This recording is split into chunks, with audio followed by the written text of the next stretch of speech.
Hoping everyone can hear me out there. It is time for Speed Dial Saturday afternoon, 5 p.m. Central. And I know that I saw several people in the chat there getting ready. Hello, Mel, 400HL. I did go look at your Instagram, and it looks like you had a fantastic dinner last night. Hello, Tim Jackson. Hello, Zeb Meat. Welcome, RG Homestead. I don't know if we've met before. Coast to Coast Drones in the house. Bob Casey in the house. Well, we got a good crew here today. This is looking pretty awesome. Cliff Totten, or is it Totten? I don't know. But welcome everybody. Oh, BMAX Aerial Visuals is here. Thank you. Third Eye View has been here for a while. Bob Casey, I think I said before. A few new people got wrenches, so thank you guys for tuning in. I was handing out a few wrenches a few days ago to people that I've seen jumping in. Trail P or Trelp, you were the first one in, so thank you. And hey, Kai, good to see you. I know you emailed me earlier, Kai, and I have not replied, so apologies for that. But I wanted to just say hello to everybody and happy Saturday. It's a very nice day here. I don't know, if you weren't busy looking at. Hey, Tony, good to see you. If you weren't busy looking at Mel's overly sauced pasta sauce, then you might have seen my Instagram last night. We had a big lightning storm last night, and huge amount of thunder and lightning here in Central Texas. As a matter of fact, I think I saw someone in here was from Colleen, and I think you guys must have got that last night as well too. But yeah, lots of lightning. It was pretty intense, but it kind of blew out all the heat. It's a lot cooler today, a little windy, and today I finally got to fly my Mavic Air 2 for the first time. I actually flew it a little bit last night, but I flew it some more today, and I gotta say, I didn't want to love it. I really didn't. But hey, Marcus Gran from Sweden, good to see you. Thank you for joining. Uh, I really didn't want to love the Mavic Air 2, but it's pretty awesome.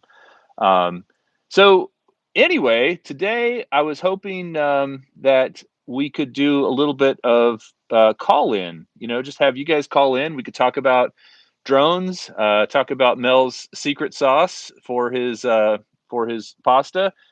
Talk about just about anything that's family friendly and something that works for in the drone community. I would make a few suggestions. Number one, I'd love to talk about if anybody watched the DRL today. They had a race with several of their normal pilots racing and using the DRL sim. Now, if you haven't watched my son's DRL sim video, he killed it after 10 days of practice, an hour a day, some days more, but at least an hour a day. He went from barely being able to fly in beginner mode to just crushing it in pro mode, which is unstabilized acro mode on the drone. And we've had a great time with that. But what's going on with the DRL is every Saturday for I think for the next 6 or 8 weeks, they're going to be doing live races between their professional drone pilots in the sim, and you can watch it on Twitter, and you can also watch it on NBC Sports Network. I think it's NBCSN, which I'm never able to find it. And I'll be honest, watching videos on Twitter is not is not really uh, my favorite, but it's the choice that we have. But it was really cool today. They have a new pilot. He absolutely dominated. He qualified in the sim, and then he actually will get a contract with DRL to race for this season, doing the real races. So anyway, I think there's a phone number that I put into the description, and it is. Let me see if I can find the phone number. Hey, wow! Thank you, BMAX Aerial Visuals, for the sticker. That this is, I think, either the first or second. Actually, I think maybe Geekspana did one before, but this is one of the very few super chats that I've received on this format. So thank you. Usually what I get is, and thank you guys for nobody putting a thumbs down yet. Everybody seems to like to thumbs down these audio things. It's a little bit of an experiment. Hey, Geekspana. By the way, Geekspana, I owe you I owe you a. Oh, thank you for putting the number in there, Tim. I owe you a video, and I will get that to you. I'm going to record it soon, and I will get that over to you. So let me see if I hit this button here. All right, I'm going to take a call. All right, is somebody there? Yeah. Who is it? This is B-Mac. Hey, BMAC. Thank you again for the super chat. Oh, no biggie, man. I didn't even know. I said, why has he got this number up here? I'm trying to do 10 things at once on my computer. No worries. Well, this is a call. Let me call this. I said, well, let me call this number, and next thing I know, sounds like a telemarketer. Oh no, it's not. Wait. No, this is a call-in show. This is a call-in show. So the way this works, this is an experimental piece of software I'm using that is sort of like a cross between YouTube Live and podcasting. And but last 2 weeks ago, I think you've seen these. 2 weeks ago, I had Brennan B from Droner on, and then last week I had Ken Herron. And this week I decided just to take calls. So you're the first caller this week. So what would you like to talk about? Oh, nothing. I'm ready to piss my pants now because I didn't know I was live, so I'm going to have to leave. Oh, okay. Well, you're live. You're live on the interwebs. There's 39 people watching. I can see my voice bursting here in this circle with the phone around it. We're in the middle of it. Yeah, the trick is you got to mute your computer. So nothing you wanna or a question you want to ask or anything while I got you? Sure. You mentioned about flying your Mavic Air 2, and man, dude, if you haven't loved it already, you're going to take it to bed with you. It's actually I'm sitting out in my backyard. I'm looking in my kitchen window, and my wife is listening. So she's gonna have a little bit of offense at that, but it's okay.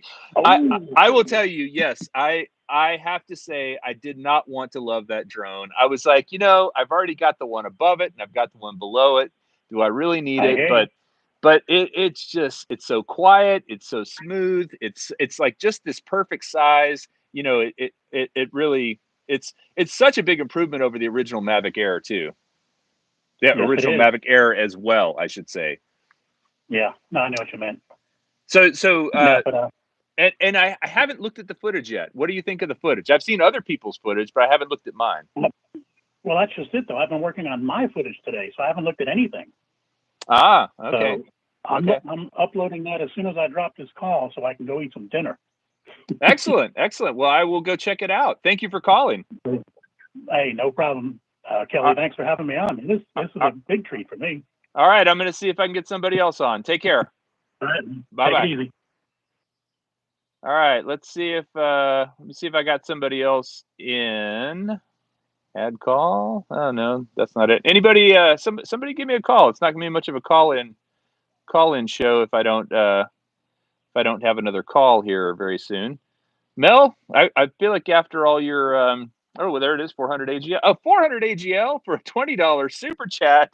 Wow, thank you. And Mel, if you called me too, that would be even better. But I really appreciate the super chat. By the way, Mel, did you get? I know you got it, but have you been able to work on the Mavic Pro Platinum? I was just curious if that's back in the works. And thank you for the compliment, Mel. I appreciate that. My wife, like I said, she's watching. She probably hasn't read the chat yet because I can see her. She's got her computer open and doing the dishes. Oh, here comes somebody. All right, we have a second caller for today. Who do we have? Hey, this is Cliff Totten. Oh, hey, Cliff. How are you? I'm doing pretty good. How you doing? I'm doing very well. Where are you located? I am in the Fort Lauderdale, Florida area. Oh, how are things in Florida today? A little rainy, but we can't complain. It's nice and hot. So hopefully that heat will scare away what's going on right now with all this pandemic stuff. Yeah.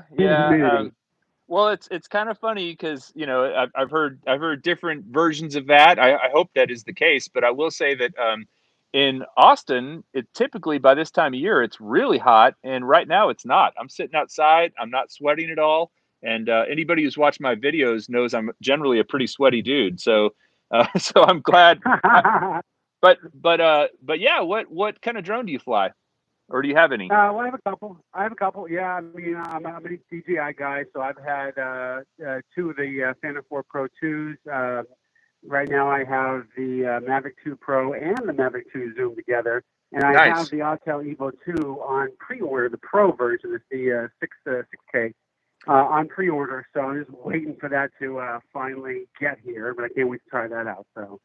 But yeah, mostly do real estate stuff with it. Going out to the Yellowstone area this summer.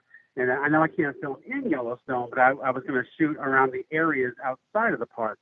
Because this is so beautiful up in Montana, out there in Wyoming. So yeah, that's kind of what I want to take the Evo for. So with that great 1-inch sensor on it. So well, I have an Evo question for you, but you go first, and then I'll ask you my Evo question after yours.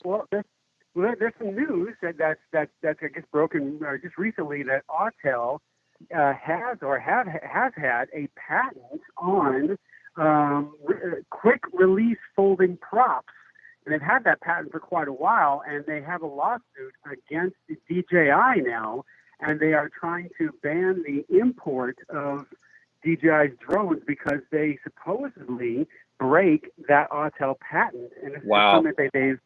Yeah, so that's something that just kind of hit.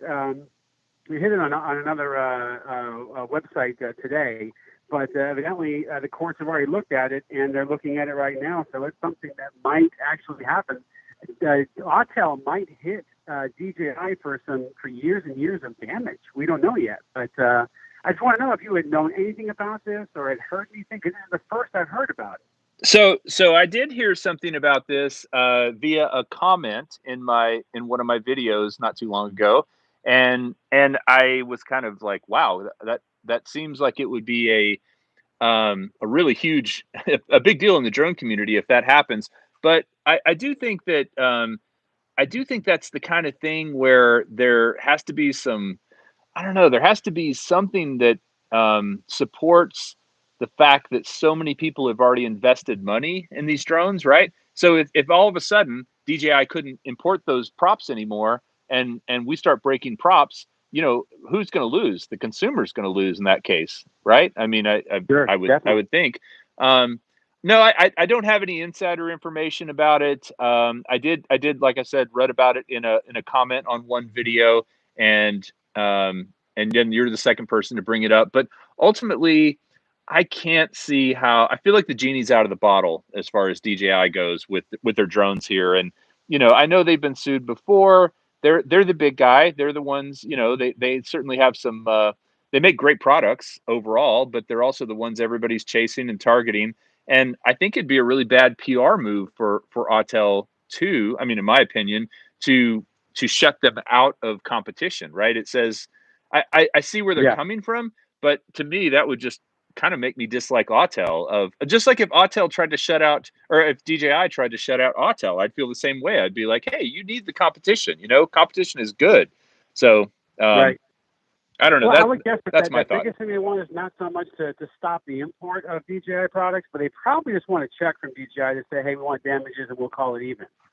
I mean, what they want to do. That's the law, right? And certainly Chinese companies for a long time have been famous for kind of skirting patents and copying things, but that's why we can all afford these drones too, right? At the end of the day, that's what makes them. You think about the tech in this. If this were 15, 20 years ago, the tech in this would be millions of dollars for something that does what these drones do.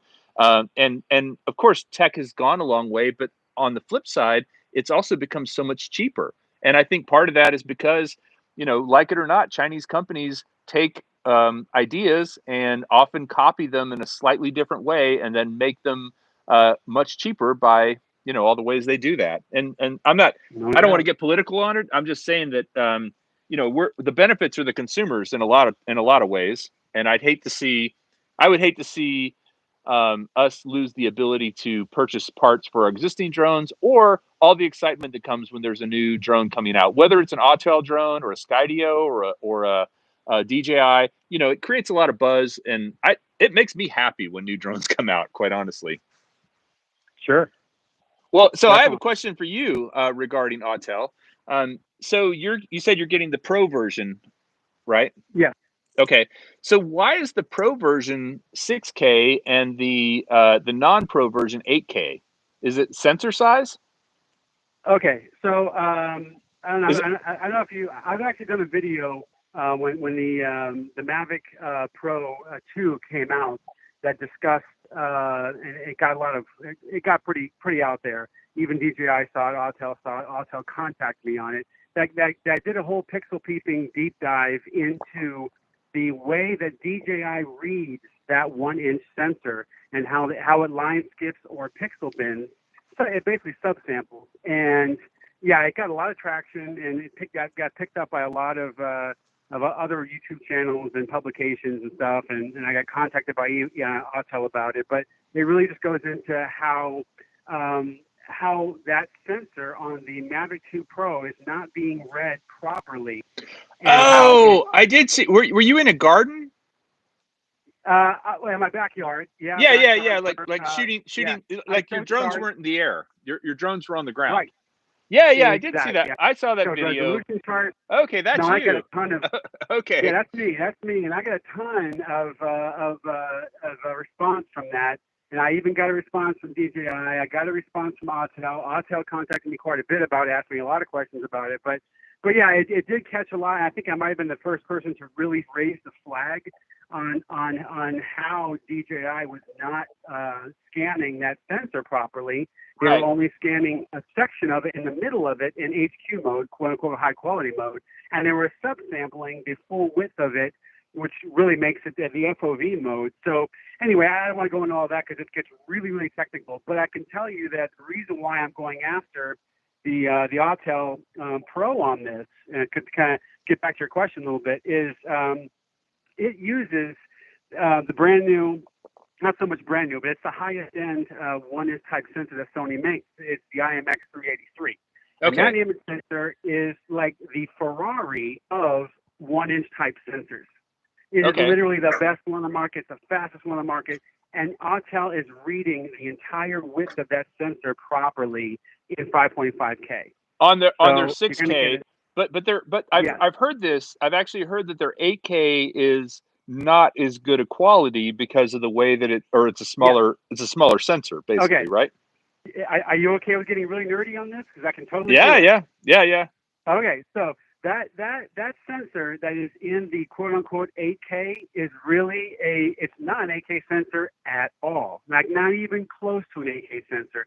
It is actually what's called it's an IMX5c made by Sony, and both the DJI Air 2 uses it as well as the 8K Autel and cell phones. Cell phones are also using it too.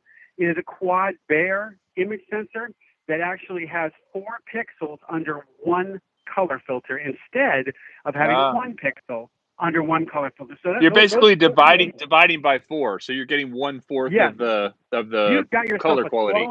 12 exactly. You have 12 million color filters, 12 million, only 12 million, but 4 photo sites, 4 capacitors sit under each one. So you're burning up 4 of those pixels under one color. So it can really only allow 12 million colors through it. It can't allow 48 million colors. It can only allow 12 million colors through it. So that, Sony designed that.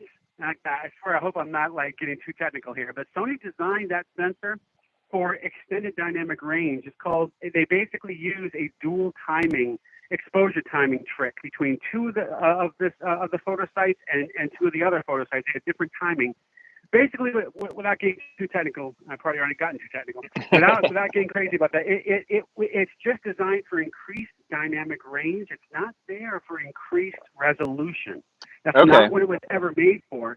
But what the cell phones and drone companies are now doing is they're trying to sell it as a 48 megapixel sensor, which I guess legally speaking, maybe you could make that case that it is 48 megapixels. But with only 12 million color filters, it can't resolve more than 12 million colors.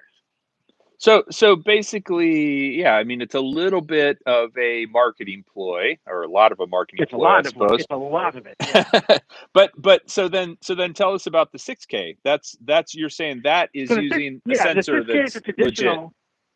That is a traditional what's called a square pixel image sensor, and that actually has one photo site, one photo bucket you can think of under each filter. So it's got 20 color filters and 20 photo buckets. So it's a true 20 megapixel resolving image sensor. Okay, that's the IMX383.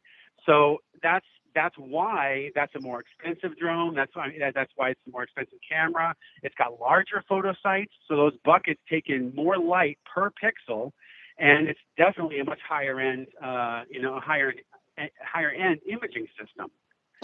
So I guess the question then becomes, because for me right now I'm really making a pointed effort to shift everything from 1080 to that I shoot from 1080 to 4K this year, I'm talking about for YouTube. Um, what's the advantage of shooting in 6K? I mean, do you feel like your 4K footage is going to look better because there's a 6K It, sensor? it will. A couple things. One, you're going to oversample. And when you oversample 6K, true 6K, and by the way, the Autel Evo, the IMX383 sensor is not really a 6K sensor. It's actually a 5.5K. So Right, they round up. It's just like 4K can round be up 3200 or whatever. Exactly, and they stretch it quite a bit on that one. But okay, fine, we'll just skip past that. But what it does is allow for oversampling. So when you downscale, let's say 6K, when you downscale 6K to just full raster 4K, you get more detail in that 4K as opposed to taking just like downscaling 4K, just like downscaling 4K to 1080. Exactly. Yes, okay. Definitely. All right. And you also now do have a little bit of a cropping room, so you can actually take a 4K crop of your footage and slide and move that window around your 6K image and give you a little bit of play to reframe your shot. How huge are those files going to be? I've never shot anything bigger than 4K, so I'm curious. I mean, are you talking about They're huge as a bit rate. They're huge as a bit rate. So don't think of it in terms of frame size. Think of it in terms of bit rate size. Now the DJIs all do 100, and now we have 120. 120, yeah. But think of it in terms of that. Because technically speaking, that's really what makes the size of your file. It's the bit rate, megabits per second, as opposed to the frame itself. So I think Autel, what is Autel doing? I think they're also doing 120 on their 6K, I believe it is. It could be 150, but I think it's 120 on their 6K. So it won't be any larger in file size. Frame size, yes, but file size, no, because it uses the same bit rate. Okay. So that's where you get your bigger files, is like 120 versus like some of the older drones are 60 or 40 megabits per second. Exactly. Okay. Exactly. So it's really the megabits per second that actually fill up the file size, and how much compression you're using is really what makes the size itself. The frame, can be compressed in all kinds of different ways, so you can get different file sizes based on that. Yeah, and that's where. Okay, so one more question. Since we've obviously struck some gold as far as what you know about this stuff. H.264 versus H.265. What do you think about the difference in those two as far as actual? Okay.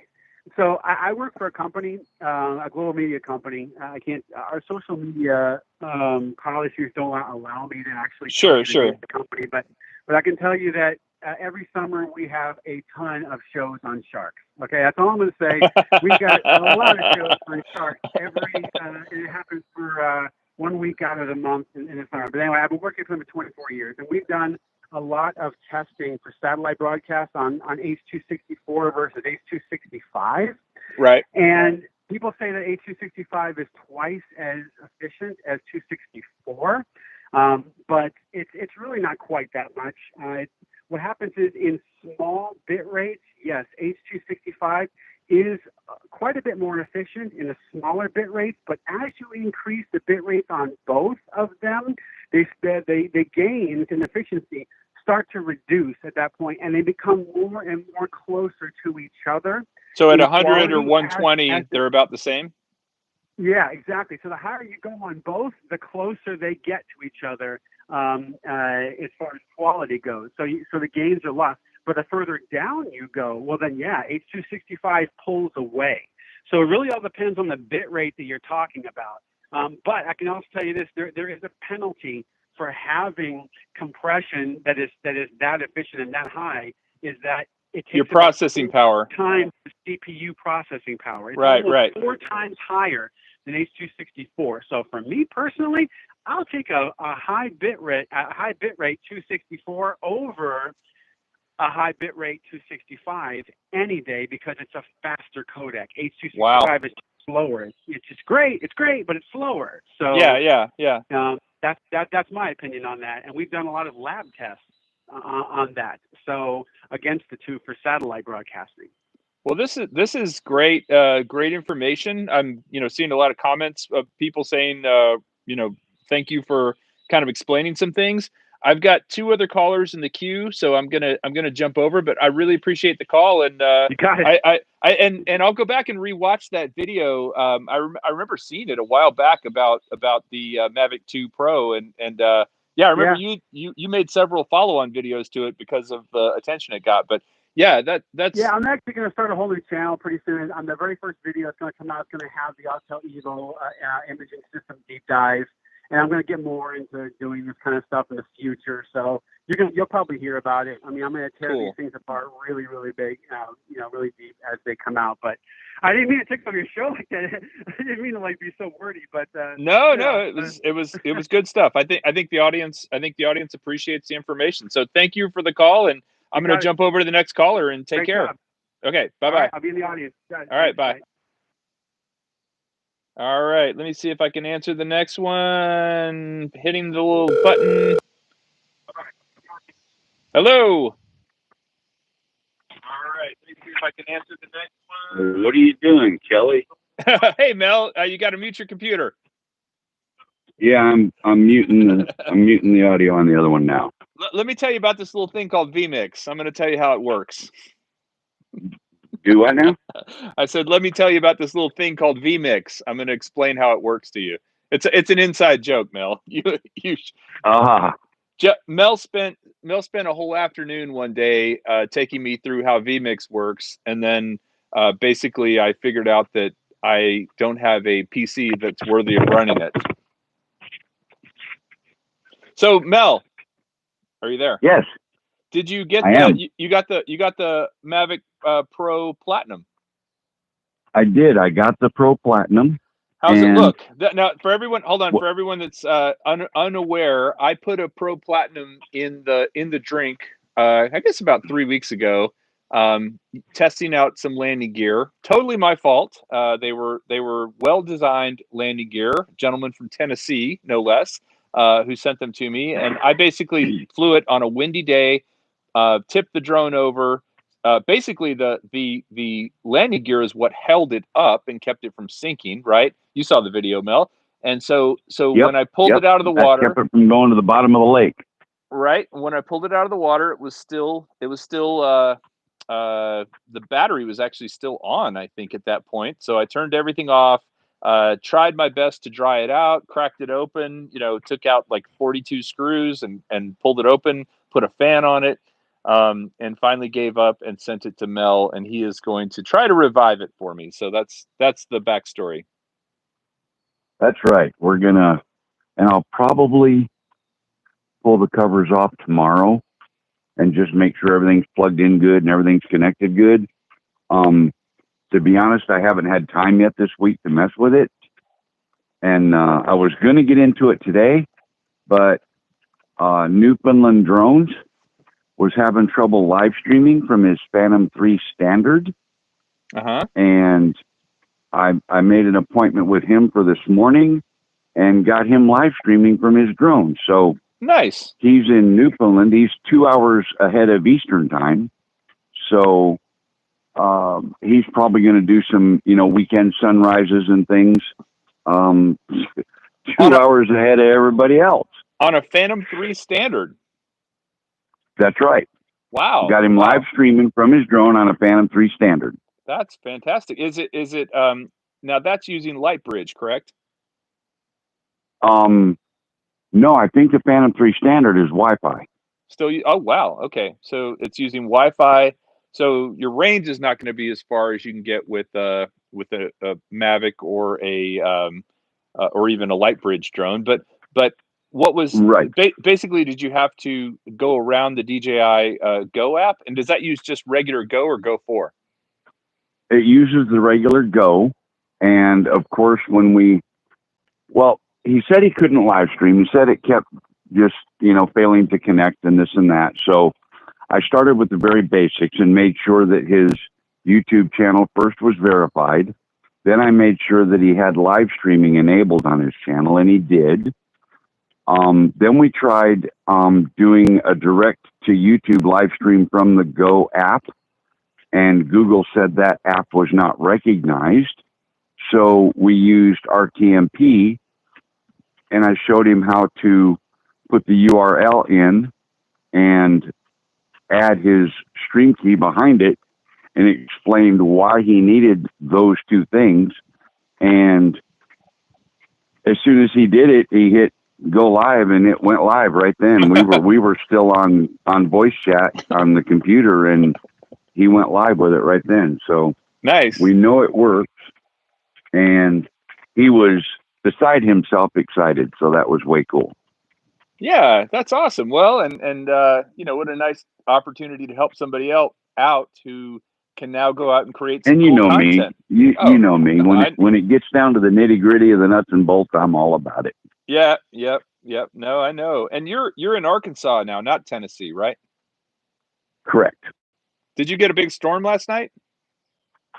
Not last night. The night before it came in pretty heavy. Yeah, we had a really big storm last night. Lots of tree branches fell down, and my daughter actually caught this really cool lightning shot, which I posted on my Instagram. But I mean, it was pretty much, those nights where the lightning just doesn't stop. It's just kind of constant. That was what was going on last night here, and it's beautiful today. Awesome. Sun is out. It's cool, no humidity, but it's windy. It's still really windy today, and I've flown my Mavic Air 2 a little bit, but I want to fly it in a little less windy conditions. I'm still on the fence about pulling the trigger on that. I'm thinking about it, but I've got some other financial obligations that I should take care of instead. Well, and so I'll probably do the right thing, But I'll be honest. I would really like to have that drone. If you so, I mean, I've really liked my Mavic Air for a while, just because I felt like it was a sporty little drone. It was fun to fly. But I'm ready to sell my last Mavic Air. I had two. One I sent to you as subscriber of the month, which I think you still have, dude. I think you should sell it. I think you should sell it and then sock that money away until you're ready and get the Mavic Air 2, because the improvement is so vastly different. Now, it's not going to be something you're going to go out and fly professionally. You might be able to do some real estate or a wedding with it, because it is really quiet and the flight time is amazing. But I'm thinking from now on, I travel a fair amount, or I did before COVID anyway. And for work trips, I think that's going to be my go-to going forward. It's because I love the Mini. Don't get me wrong, the Mini's great, but the Mini doesn't have the flight time. It doesn't have 4K. I'm thinking you get kind of that. It doesn't have OcuSync.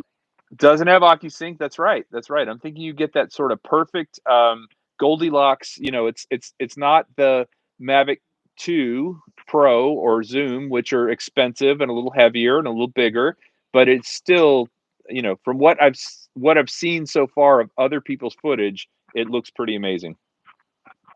The only thing, in my humble opinion, that DJI missed the boat on was the shutter.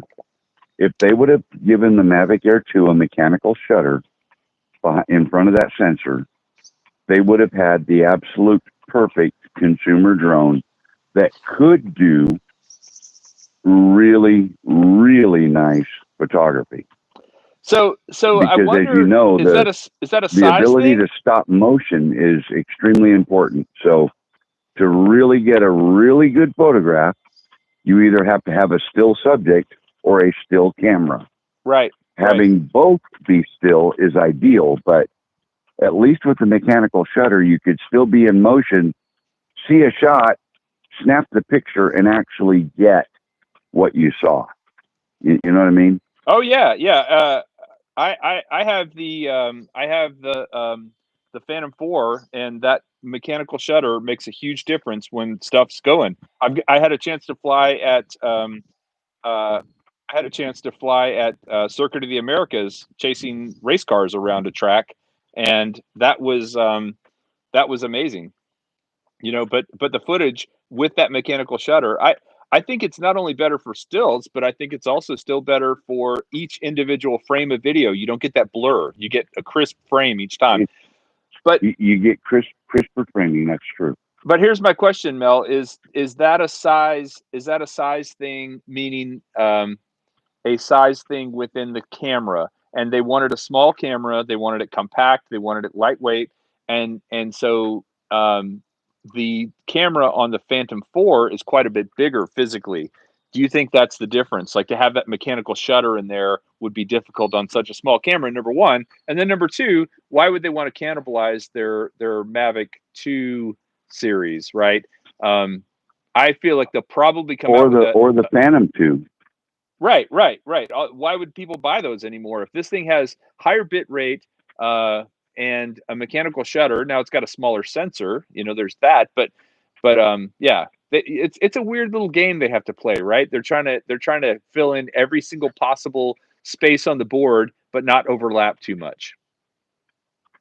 And I was in actually a conversation about that earlier this morning with the larger drones, the Inspires and the X series cameras and things, and those all have mechanical shutters, and they're just phenomenal. But they are quite a bit bigger and they're quite a bit heavier. But yeah, no, overall, I think the Air 2 I think they hit the sweet spot right on the head. I really do. And as far as the technology for a mechanical shutter in that case, I would counter that question with, they can put an entire supercomputer on the head of a pin. Do you really not think they couldn't make that a mechanical shutter if they wanted to? Yeah, yeah. Seriously? That's a fair point. That's a fair point. It's all about the cost, and here's actually. Oh, go ahead. But hold that thought 1 second. I need to interrupt Ken Heron. And normally I wouldn't do that, but for him to call you fat on screen really ought to cost him much more than $2. Well, I think he meant to spell it as fat, PHAT, right? That's what the kids say. Is that what it is? Okay. Yeah. Oh, we'll go with that. It's funny. Many years ago, my wife and I came up with a few nicknames for ourselves, and one of our and some friends of ours. One of them was Fat Possum, but it was PHAT. Which I found out later. I found out later that was a record label. It's a Zydeco record label, Fat Possum Records, which is pretty cool. Oh my God, you're kidding me. But here's my beef, Mel, and then I'm gonna let you go because I got two more in the queue. Here's my big beef, honestly, and this is like a tiny beef and it's a big beef at the same time with DJI right now. I don't know if you've taken those little the little sticks out of your controller, like unscrewed them. They are all friggin' different. They don't make them. Why can't they standardize on one little stick that goes into every single controller? They should make them all interchangeable. I agree, and that is a huge beef, 100%. So I'm thinking I'll give you another one about that. I'll give you another one. Okay. The latest firmware update on the smart controller does no longer allow you to live stream from the smart controller. If I can't live stream from my smart controller, if I downgrade to the previous version of firmware, it works just fine. I just updated my firmware on my smart controller today, so now I'm bummed to hear that. I've switched back and forth a couple of times, and I don't know what they changed in the firmware update for the smart controller, but it makes a hiccup when it comes to live streaming. So because I'm 107, I'm supposed to keep my equipment updated at all times, right? Right. So I left the update, but I still like to live stream from the drone. So what I'll do is I bought a 6-foot lightning cable and I plugged that into the iPad and I let the iPad go live. And I just pair the drone with the regular controller. Yeah, that makes sense. Last Sunday, I was out at the lake with Fly Natural and Mappers 2, and Brent was going to make it, but he ended up not making it. But anyway, I grab everything out of the case and set it up, turn the drone on. I got the iPad flying. I'm ready to go live, and I reach down to grab the sticks, and there's no sticks in the controller. I got to pull the handles open and jerk the sticks out real quick and screw them into the gimbals on the controller, because I was like, well, I don't want to fly without the sticks. I really kind of want those. And yeah, have you ever tried to do that actually? Just kind of putting your thumbs. I mean, you have to be a real thumber to do that. Actually, pinchers could never fly without the sticks. That would be such a huge problem for me, being not a thumber. And so it would be a problem.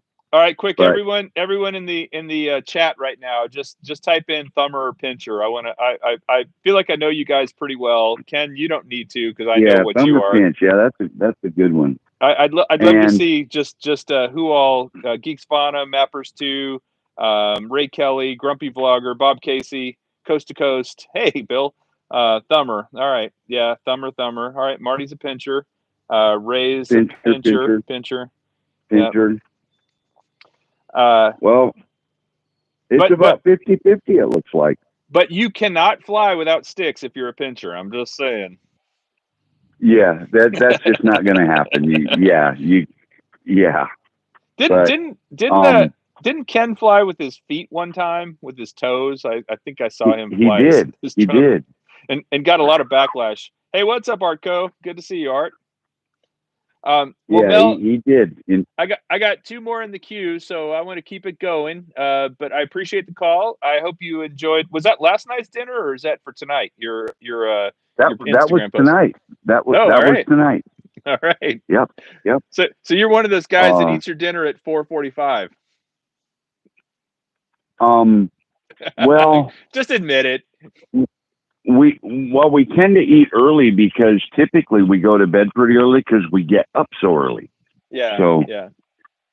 And with pasta, if you eat that late, you're not going to sleep. It doesn't matter if you got to work the next day or not. True. I'm not judging. Well, Mel, keep me apprised of the little platinum that could, and I appreciate the call. And as I said, I promised you it will fly again, and it will. It may fly out the window of my pickup at 60, but it's going to fly one way or the other. Right on, man. All right. Well, take care of yourself. All right, Kelly. Thank you. All right. Going to the next Have a good night. You too. Hello. You're on speed dial. Who do we got? My name's David Tucker. I was wondering. Hi, David. I was wondering which would be quieter, the Mavic Mini or the Mavic Air 2? Oh, that is a fantastic question. I don't know yet, because I haven't actually. I've only flown the Mavic Air 2 with the Mavic Air, and it's way quieter than the original Mavic Air. I know that Flight Path, that's Aldrin from Flight Path, did a big comparison of all the DJI drones and took a decibel meter and kind of measured their sound levels. So if you wanted to find out, you could go to, it's FLYTPATH, Flight Path's YouTube channel, and he has a comparison. My guess, though, honestly, I'm going to guess it's the Mavic Mini. I think that thing is so small and lightweight, and those propellers are very thin. The quietest drone I ever flew was the Parrot Anafi, and that thing was just like whisper quiet compared to every other drone. The Mavic Mini reminds me a lot of that in the way that it flies. So I wish I could answer your question. I should know that in a few days, because I just got my Mavic Air 2. but they're both pretty quiet. But I'm going to say Mavic Mini is probably quieter. What do you have a drone? No, I don't. I was wondering what would be a good first time drone. I would 100% say, it depends on what you want to spend. But if you're going to get a first time drone, the Mavic Mini Fly More combo would be my recommendation because you'll get 3 batteries with it, you'll get a lot of spare props, you'll get everything you need, and the price is still less than buying a Mavic Air 2 by itself. And it's a great drone to learn on. Now, have you flown any like toy drones or anything like that? Yes, I've done spent a lot of time trying to get out of trees. Okay. Well, I also really love the what the heck's it called? The Syma X5c. That's Syma X letter X 5c. It's about $40 on Amazon, and for learning how to fly, it's a really great drone. It's not an indoor drone; it's an outdoor drone, but it's got enough power that you can fly it in a little bit of breeze, and you can definitely learn how to fly line of sight. It does not have GPS, but that's good because you learn how to fly it, and then when you get a GPS drone that costs a couple of hundred, you're a lot more competent with it. So if you haven't, like, if you're still putting them in trees, I'd get a Syma X5c because it's really controllable. It can really maybe part of the reason you're putting some in trees right now is because they're not the best drones. Syma X5c, don't worry about putting a camera on it. It comes with a camera, but the camera's not very good. Leave the camera off of it. Take the landing gear off of it. Make it as light as possible. Practice flying that thing. I have a video. It's actually called 5 Skills Every Beginner Drone Pilot Should Know. Go watch that. Do those 5 things, and then after you're pretty decent at them for a week or so, then order your Mavic Mini Fly More combo. That's my prescription. Okay, thank you. You're welcome. Thanks for calling. Take care. You too. Oh, you know what? I've got another caller. Hello, who do we have? Well, hello, Kelly. How are you doing? Hey, is it Steve? No, it's not Steve. This is Keith, yes. Oh, But how's it going? most people would recognize me as D&D's Aerial Views. Yes, excellent. Well, I appreciate the call. How are you today? I'm listening in, so I figured calling wouldn't be too bad of an idea. Well, I appreciate it. I know. Some of these calls have been going kind of long, so I appreciate you staying on hold. What are you flying these days? Well, first off, let's talk about hold, buddy. You need to change the music.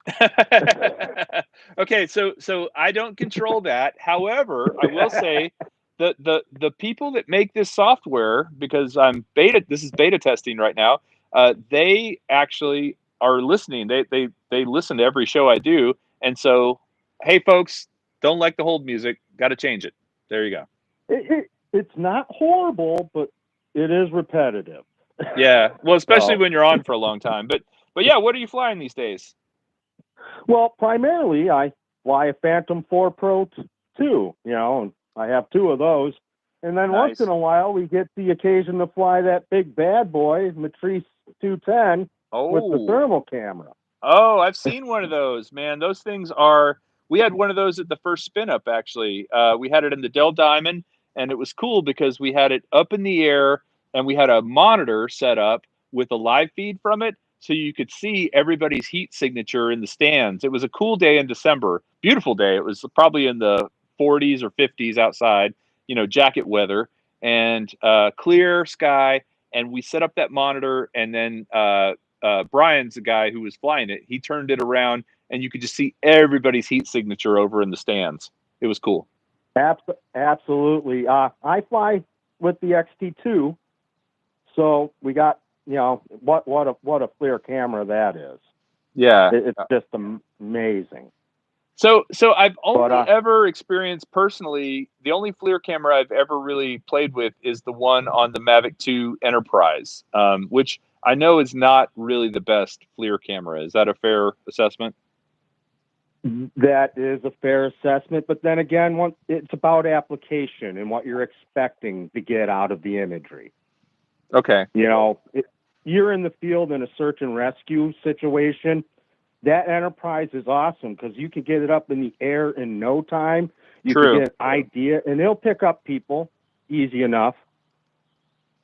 But with the XT2 now, it'll pick up, half of a person or a foot of a person hidden by bushes or whatnot. And that's where that technology really comes in. But primarily, we do roof surveys with them. Oh, okay. So you're looking for like escaping heat or cold. What are you looking for in that? Believe it or not, with the thermal camera technology out today, you can see through the various layers of most commercial roofing. So you can see if a roof is retaining water between the layers. Wow. Okay. If you're getting a penetration, if your HVAC system is leaking somewhere in between the layers, it really comes in handy. And it is a cost saver, too, from having somebody go up there and have to inspect it in person, risk somebody on a roof and so forth, risk damaging the roof. Absolutely. And what's funny is it's cool here for May in Texas right now. Where are you located? Well, now I'm in Gainesboro, Tennessee, but I spent a lot of time in Nashville. Okay.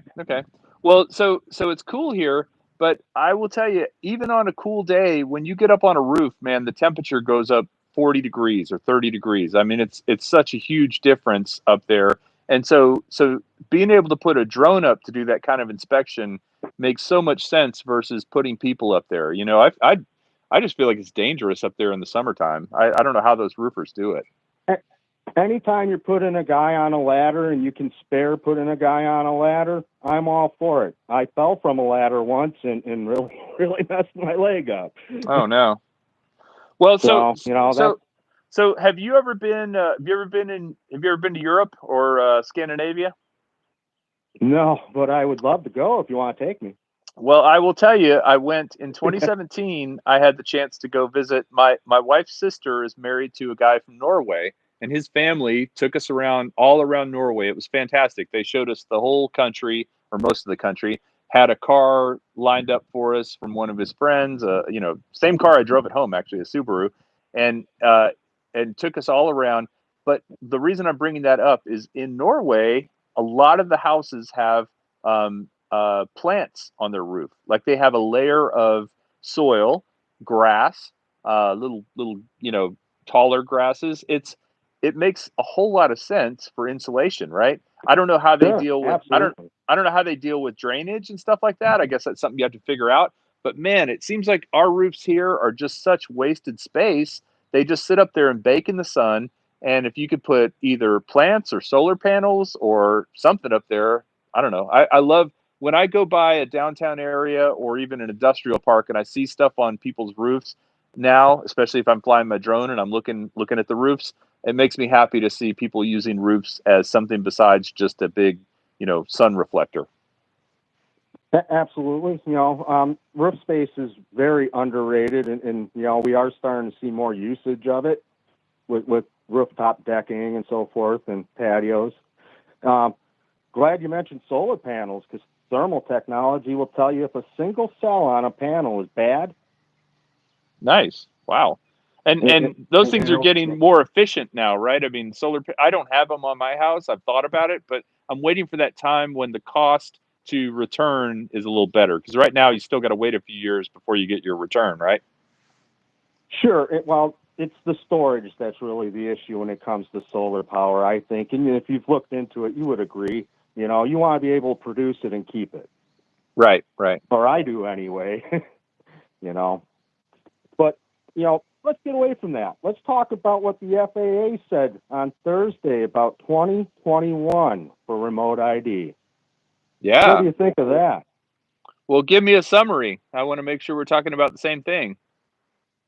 Well, as we all know, they picked 8 companies to work out, and work on devising the system and so forth, and they didn't include a single drone manufacturer. Right. It was like Amazon and Google and all the big tech companies, right? Well, as a drone pilot, I would say these are the Axis side of drone piloting. The people with the money seem to want to steal our airspace. Yeah, yeah. I mean, here's the thing: is this seems to be an ever-changing landscape. It seems to be something that the FAA makes an announcement, and then 6 months later, or even 6 weeks later, things can change dramatically. I mean, look at well, obviously the whole world has changed in the last 6 weeks, right? I mean, we're in a Oh, really different spot. absolutely. Um, I feel like right now, actually, um, because of what's happening for this kind of communication, right? Here we are. We've got a group of us in a chat chatting together. We've got you and I talking live. We've got more people queued up to come on and talk. I love this, right? To me, this feels like, hey, we've just broadened our world a little bit.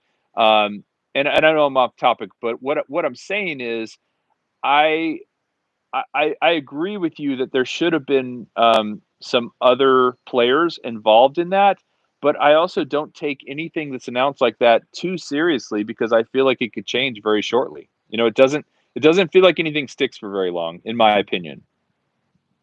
Well, I'm not even necessarily against remote ID. I'm really only against certain aspects of it. I Well, think everybody knowing, where a drone is in the air is a safety concern that we should have. agreed, agreed. What do you think about I the just, tech on the new tech that talks to airplanes on the new Mavic Air 2? well, I actually already have that technology built into the M210. Okay. And was that something that came with it, or was that something you had to add? Oh, no, that came in the M210. Okay. Well, and that's a It, much bigger bird, right? So that's great because that giant. could really do some damage. Yeah, it's a giant bird. But no, that technology built into that system is excellent. It tells me when there's anything coming near my airspace. Because it's not really about their airspace, it's about my airspace.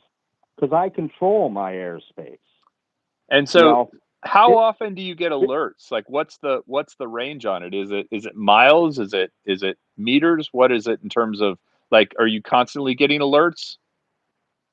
not constantly, but depending on where you're flying. If you're flying around one of the highways of the sky, yeah, it's picking up a plane at 30,000 feet. It doesn't affect my flight. I'm nowhere near that, but it's going to tell me it's there.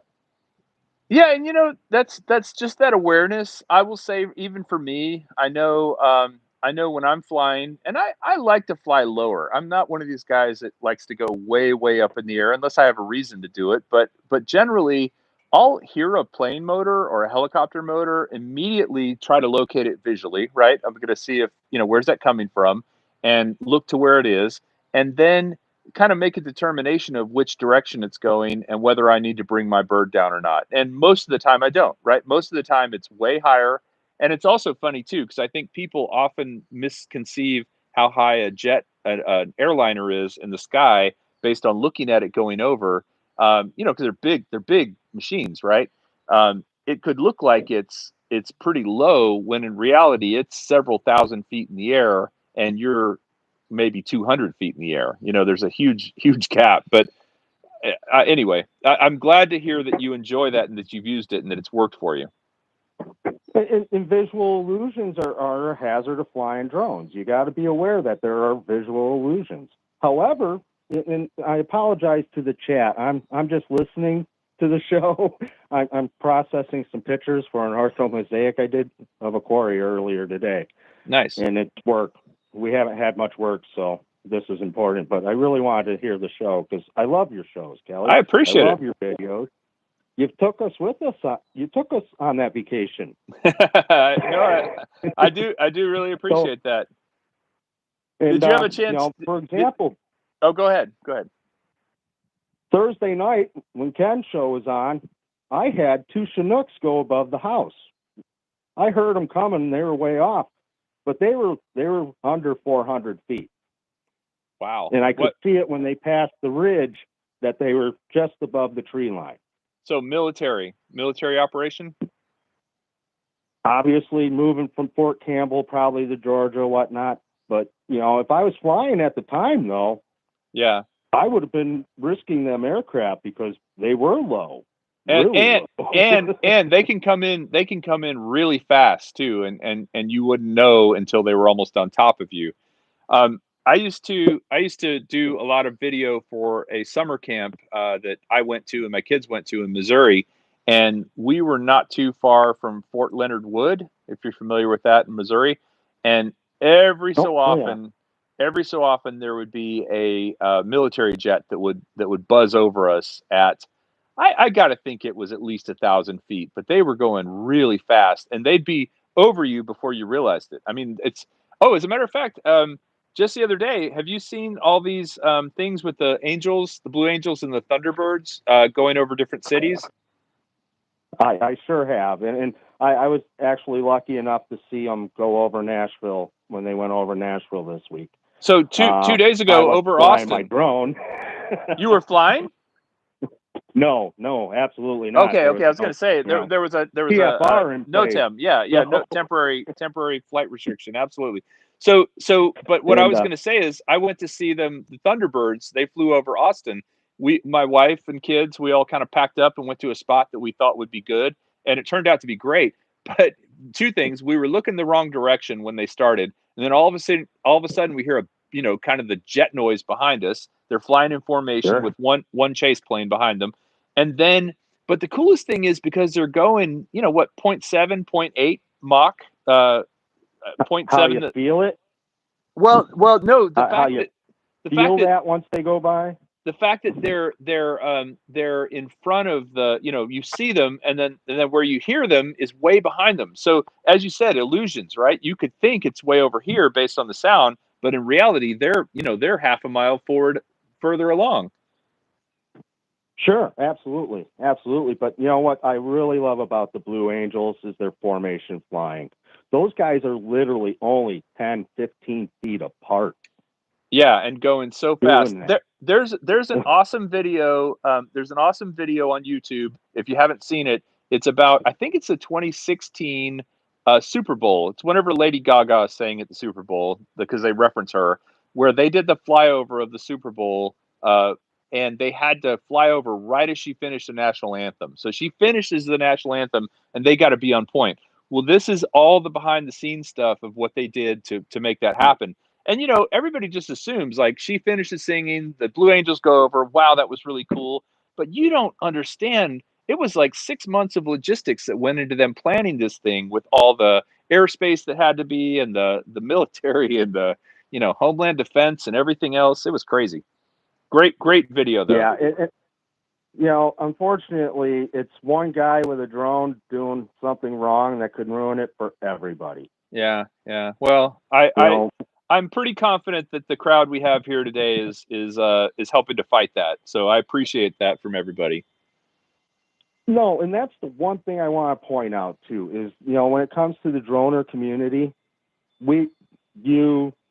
all of you, you're just such great people, and we're such a great community. Everybody helps everybody. I agree. Everybody answers everybody's questions. I agree. And if somebody has a problem or needs, I know that people have loaned each other drones when they needed it. I know people have just done all kinds of nice things for one another. So no, it's I feel privileged to be able to host this show, and I really feel privileged that everybody calls in. And this is my first time doing this kind of call in thing like this, but it's been a lot of fun. But I've got a couple more in the queue, so I'm going to let you go. Do you have any parting words? No, it's been a great show so far, Kelly. You're doing great, buddy. Well, I appreciate it. I'll get off so somebody else can take part. Yeah, and I just want to say too, the first two of these that I did, I think people didn't know what to expect, but now that people realize you can multitask, right? Go do. You said you were processing some pictures. That's awesome. I love the fact that you're just listening and doing other things, because that's what this is designed for. So that's a great use case. Well, I'm a bit bummed that I'm not in the chat. It sounds like there's a bit going on in there. Oh yeah, Ken's been talking about some $600 flashlight that I keep seeing pop up. So I've got to go check out his 600. Yeah, the one that melts your face off if you look at it too long. I think it actually shoots drones out of the sky. All right, I got a bunch in the queue now. I got to go, but thank you for the call. All right, thanks for having me on, Kelly. I appreciate it. Okay, bye-bye.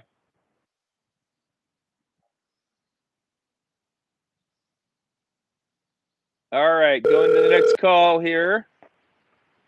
Who do we have on the line? You're on speed dial. Ooh, Kelly, hi, it's Sean from Geeksvana. Oh, hey! Thank you so much Hello, for calling. sir. How are you? Great to speak with you in I thought person. I'd be your first transatlantic caller.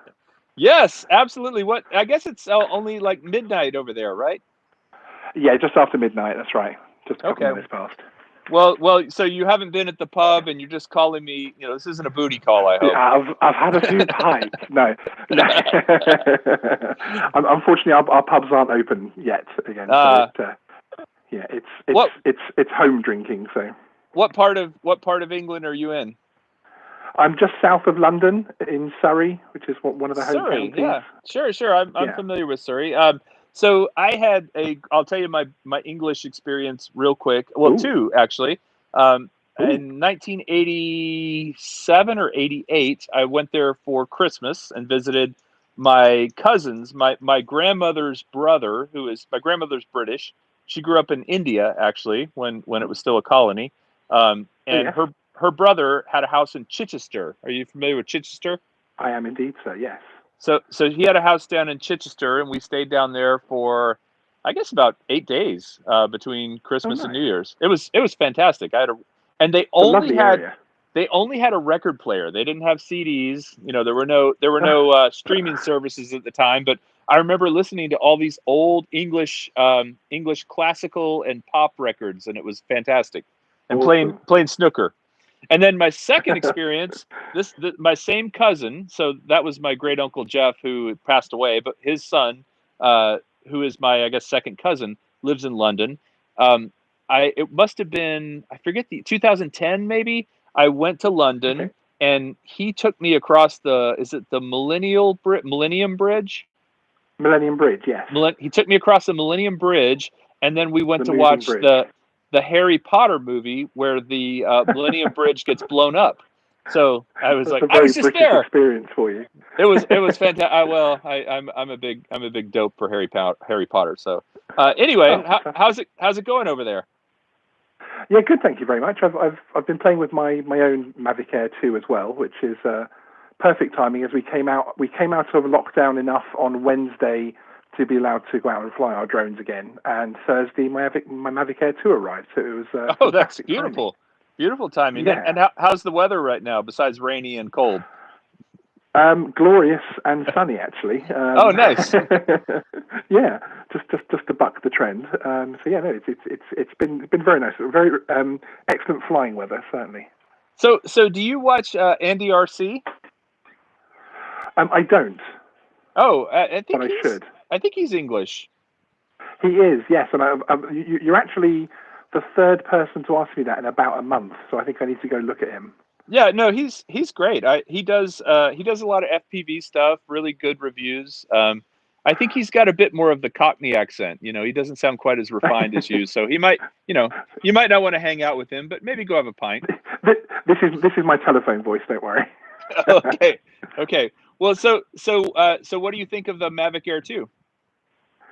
So far, I love it. I mean, I'm coming from the Mavic Air and Parrot and Affy are the other two drones that I actively fly. Oh, so for me, it's my first OcuSync drone that I'm flying. I've flown others, but it's the first one that I've owned with OcuSync. So it's a big step up for me, and I'm really enjoying it. The Anafi is a good drone in a lot of ways. I enjoyed it, but I have to say that it isn't quite. And were you listening earlier when the gentleman asked about which is quieter, the Anafi or the Mavic 2 Air? Yes. What do you think? Yes, I think the Anafi might have it. Yeah, I would agree. It's like a little dragonfly. The propellers are just very thin. Until of course you really ramp it up. I always refer to the Anafi or Anafi, depending on how you say it, as my weekend sports car. It's a very nimble little, fast little drone, but you don't take it too seriously. Then you'll really enjoy it. Right. No, that's that. I feel like I'm on an episode of Top Gear now. All of a sudden. Yeah, although this has to be one of the first YouTube live streams where clothing is optional. Right. Oh, I'm sitting here with no pants. That's my. Oh, hello, honey. No. So the Anafi. also had the ability to point the camera straight up, and that's I sold mine actually, so I don't have it anymore. But I liked that. I flew under some bridges, and it was really cool seeing the truss work and all that under the bridge. Yeah, absolutely. It's a very good drone for if you're not necessarily out flying to film something. If you're out flying and exploring, it's great because of course it has the zoom as well. Right. Which obviously isn't particularly good for recording. But if you are exploring, like you say, going under bridges and that sort of thing, it's fantastic because you can zoom in and say, "Is that what I think it is that I'm flying towards?" Yeah, and it's quiet. It's very good, and it's very quiet.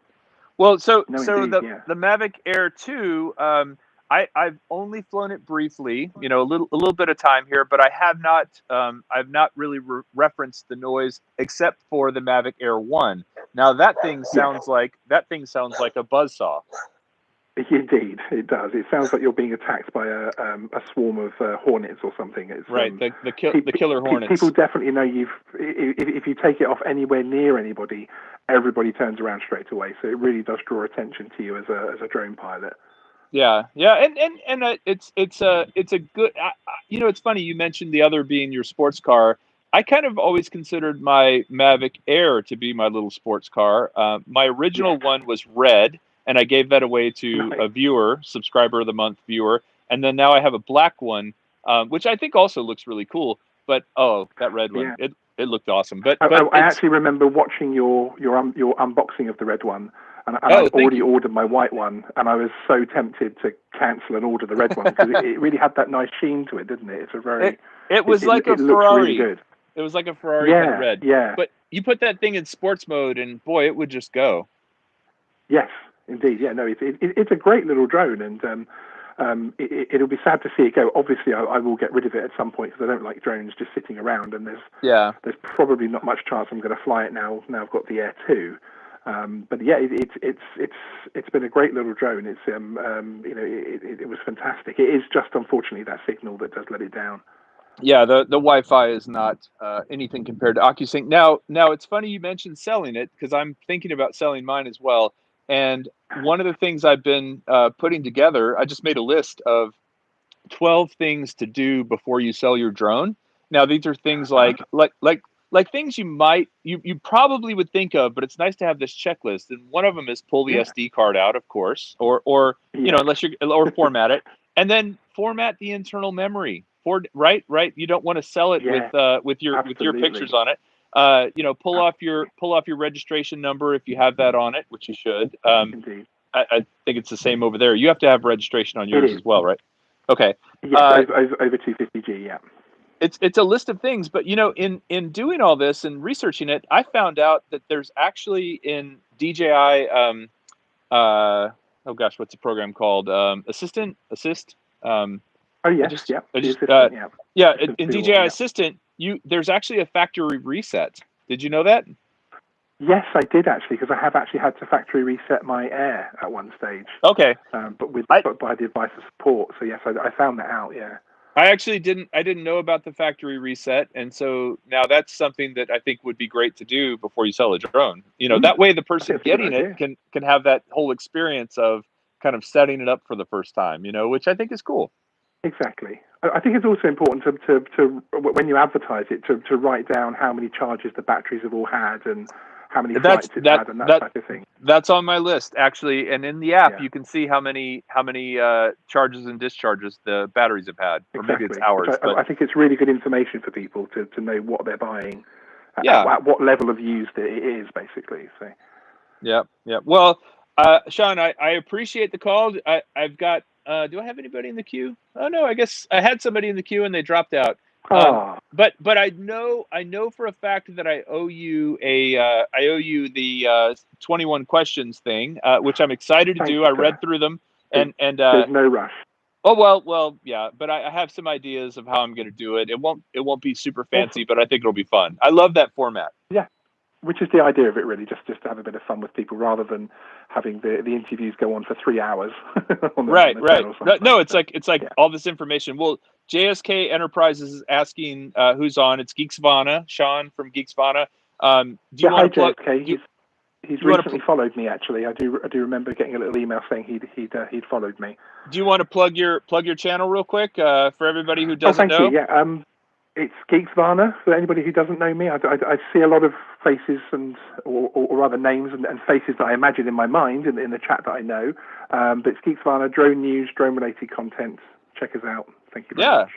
And also just real quick for everyone else who's called in, 400 AGL, if you want to go check him out, D&D, Ariel. I'm kind of blanking on all the channels right now, but one of the things, guys, that we can do, we were talking earlier about this community and how awesome everybody is follow each other, right? I mean, I do appreciate everyone who watches these shows, and I try my best to go back and follow, and not only follow, but also watch content from all the creators here. So, if you get a chance to go back and follow some of these folks who have called in or are in the chat, that would be fantastic. Yeah.